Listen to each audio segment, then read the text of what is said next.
Sizlarni ona bo'lganingizga motivatsiya berish uchun men sizni bugungi yig'ilishga chaqirdim. O'shaning uchun ham bugungi bizlarni nomi ota-ona farzand ko'zgusi. Chunki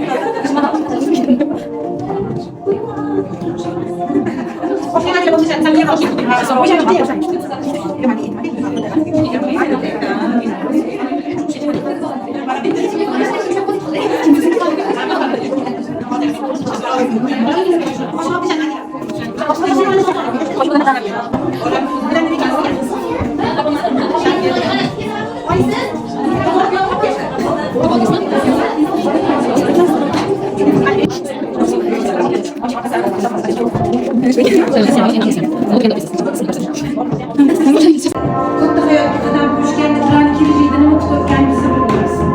Ana endi farzandlaringiz shu konvert ichiga siz uchun o'zini kichkinagina tilaklarini yozishgan.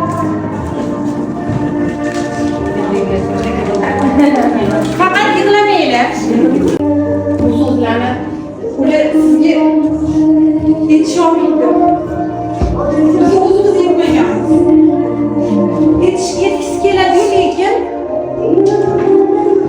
yetolmaydi. Chunki sizga yozma ravishda yozishdi. O'zligisi yozishdi shu. Onalar kuni bo'lish kerak. Chunki bitta farzandni dunyoga keltirish o'z emasdek, uni tilga o'xshagan narsadek. Shuning uchun ham hali yana boshqa syurprizlarimiz bor. Xursand bo'lib ketasizlar bundan, xudo xolisi. Siz farzandingizni bitta so'z bilan, bitta yaxshi gap bilan ifodalab bering. Masalan, men o'zimni aytib misol qildim. Nimani sizdan so'ramoqchiligimni, masalan, meni katta o'g'lim, yaxshi ko'rishni hech qayerda bekitmaydi. Har doim ko'chada bo'lsa ham, uyda bo'lsa ham, qayerda bo'lsa ham yaxshi ko'rishni ko'rsata oladi, quchoqlaydi, o'padi. Qo'llarimni o'padi, kechqurun uxlayotgan bo'lsa, men yuzimni krem surgan bo'lsa, mayli boshingizdan o'paman deb o'pib ketadi. O'shanga o'xshab, kichkina o'g'lim bo'lsa, yaxshi ko'rishni ko'rsata olmaydi. Yaxshi ko'radi, qaysi farzand onasini yaxshi ko'radi, lekin bu narsani so'zi bilan, xatti-harakati bilan ko'rsata olmaydi. Xuddi shunga o'xshab siz o'zingizni farzandingiz, ya'ni men o'qitayotgan o'quvchimni bitta yaxshi fakt bilan aytib bering. Kimdan boshlaymiz? Siz aytadigan bilaman. Boshqa bolalarimdan ham juda ursa ham kulib kelaveradi, arazlanmaydi. Ko'nglimga kelaveradi ursam ham. Mehr hammada ham yo'qdir. Boshqa bolalarimda unchalik yo'q. Juda sadoqatli, mehribon. Ko'p kasal bo'lishiga qaramasdan harakat qiladi, harakatchan. Hech qachon hech kimdan o'zini birinchi ustunga qo'ymaydi. Samimiy qiz, xudolik ko'p, hamisha menga kayfiyat beradigan, motivatsiya ulashadigan qizim men. O'g'lim ham o'ng qo'lim. Doim nima desam qiladi, xo'p. Kichkina qiz bo'lgani bilan, lekin juda ham aytganini qiladi. Kim nima desa o'shani oxirigacha yetkazmayguncha qo'ymaydi. Tirishqoqligiga men o'zim tan beraman, to'g'risi. Kuyunjonim shu. Meni hech qachon xafa bo'lishga qo'ymaydi, yig'lashimga ham qo'ymaydi. Rosti uyatchilik juda kuchli, lekin juda ham mehribon. Juda yaxshi ko'rasan, agar men ovqat yemasam, haftalab ovqat yemayman. Juda ham motivatorda, yaxshi. Yaxshi ko'raman. Sodda bo'ling. Juda ham sodda. Lekin mehribon juda ham. Juda ham ko'ngli bo'sh, lekin yuragi toza bola. O'g'lim to'ng'ich farzandim. Hech payt azgincha bugun ertalab ham mazasi bo'lmadi. Bugun uyda qolgin. O'zim aytaman, desam umuman maktabga olishim kerak. Umuman qolgisi kelmaydi maktabga. Ikkinchi qizim Mehribon ham, ana ichidigini aytadi, haqiqatni aytganini qildiradi. Sho'x. har doim yordam bergisi keladi. Siz dam oling, men qilib qo'yaman deydi ishdan kelsam. Eng kichkinam bizani uyimizda erkatoy. Erkatoy bo'lishiga qaramay hech ham erkalik qilmaydi. Yo'q degan so'zni ishlatmaydi. Muhammadim men xafa bo'lmayman desam, bo'ldi onajon deydi, shu yetadi unga. Oyjon oldin darsimni qilib turaman deydi. Darslarini birinchi qilib oladi, xotirjam bo'ladi, keyin o'ynab yuraveradi. Ibrohim o'rtanchi farzandim. Og'ir ko'tartirmaydi, siqmay o'zim qilaman deydi. Ko'p menga mehribonchilik qiladi, yordamchi, xo'jayin. Nisbatan o'ta mas'uliyatli. Ya'ni mana shu oilada mana shuncha farzandlarim bor. Kattalar bor-ku, eng mas'uliyatli inson hisoblayman. O'qiysizlar, topshiriqlar ha bo'lsa qizil rangga, yo'q bo'lsa savolga javob berasiz, uzunli donachalarni bo'yaysiz.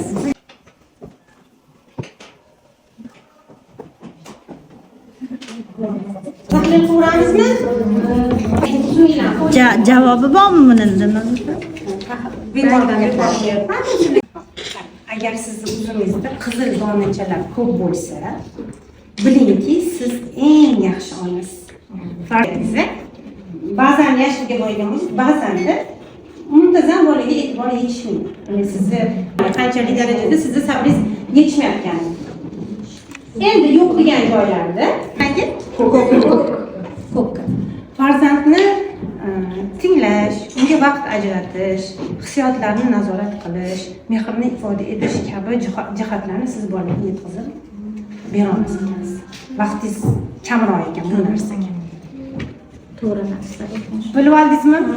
Mana bu sizni baholashda, bu testda siz o'zingiz qanchalik bolaga ko'p vaqt ajratganingizni bilsangiz sentrga, ya'ni o'rtaga yozgan bo'lsa, demak xursand bo'ling. Farzandingiz juda ham baxtli va oila a'zolarining ishtiroki juda ham katta. Men boladan olib qo'ydim. Tahlilni o'ziga yozishdi. Qo'lingizga berdim. O'zi shunaqa tushuntirdim. Faqat yozishdi, men yig'ib oldim. Sizlarga berishim. Bilib oldinglar. Rebus yechamiz.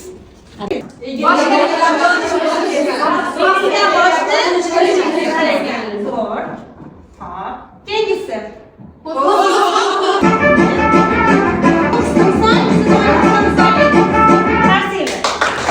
Sürprizimiz bor.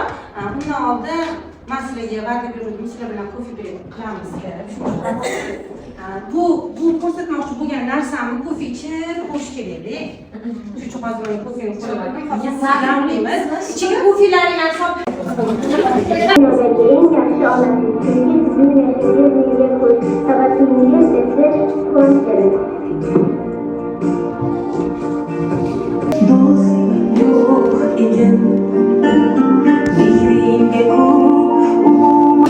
dunyoni tashvishdan olib chiqib bolalarni dunyosiga olib kirishingni menimcha maqsadim sizni ko'zingizda yosh ko'rib men maqsadimga erishdim shekilli deb o'ylayman.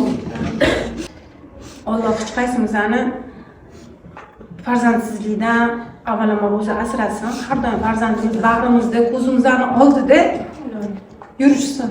Tani sog' bo'lib, bizani boshida qo'lida ko'tarib yursin.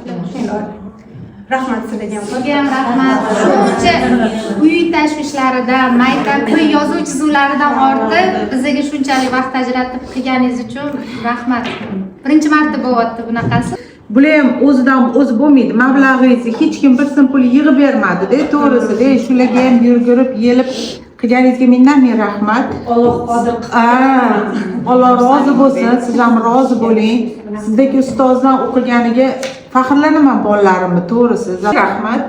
Shunaqangi ustozlik ko'paysin. Farzandlarimning ichidan ham sizga o'xshagan yetum, fidoyi, shunaqangi sharafli kasb egasi bo'lgan insonlar yetishib chiqsin.